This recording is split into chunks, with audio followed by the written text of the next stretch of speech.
زوجہ کو وائف کو مختلف بیماریوں سے بچانا چاہتے ہیں، یعنی آپ کی زوجہ آپ کی وائف کی بہت سی بیماریوں کا علاج میں آپ کو بتاؤں، دوائی بتانے لگا ہوں آپ کو فری آف کاسٹ.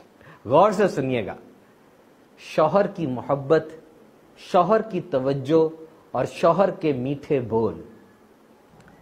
دوائی دی ہے، فرق نہیں پڑا، ڈوز بڑھا دے، زیادہ ڈوز دینا شروع کر دیں، انشاءاللہ عز و جل اللہ کے کرم سے فرق پڑ جائے گا. جب بھی گھر واپس جا رہے ہوں کوئی پھول لے جایا کریں ان کے لیے، کوئی گلدستہ لے جایا کریں اور ان کو جا کر دیا کریں. جب بھی فریج میں آئیں اپنے لیے ٹھنڈا پانی یا شربت نکالنے کے لیے ایک گلاس اپنی زوجہ کے لیے بھی لے جائیں اور جا کر ان کو کہیں کہ بہت تھک گئی ہوں گی آپ سارے دن کے بعد، آپ کے لیے پانی لے کر آیا ہوں.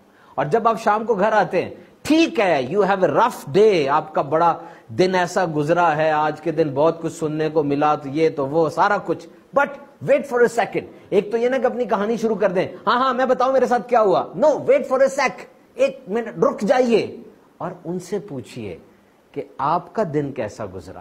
یقین کیجئے بڑی سے بڑی انرجی ڈرنک اور بڑی سے بڑی ملٹی وائٹامن کا وہ اثر نہیں ہوگا جو آپ کے یہ بول آپ کے گھر والوں پہ کر دیں گے. ایک دفعہ کر کے دیکھیں، انشاءاللہ عز و جل زندگی میں سکون آ جائے گا. There is no concept of perfect wife and perfect husband. Try to find perfect moment. بہترین بیوی، بہترین شوہر، یہ شاید کانسیپٹ آپ ڈھونڈتے رہ جائیں. ہاں، بہترین لمحات یہ زندگی میں آ سکتے ہیں اگر پیار و محبت کے ساتھ، صبر و برداشت کے ساتھ زندگی کا یہ